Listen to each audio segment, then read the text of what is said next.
নাই। আল্লাহ শয়তানের ওয়াসওয়াসায় পড়ে করছি গো, আপনি মাফ করে দেন।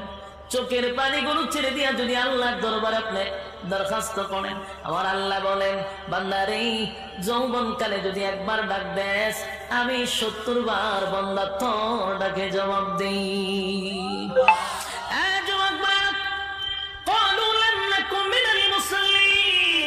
যারা দুনিয়ার জমিনে মুসল্লি ছিল না তারাই তো জাহান্নামী, এক নম্বরে জাহান্নামে যাওয়ার কারণ।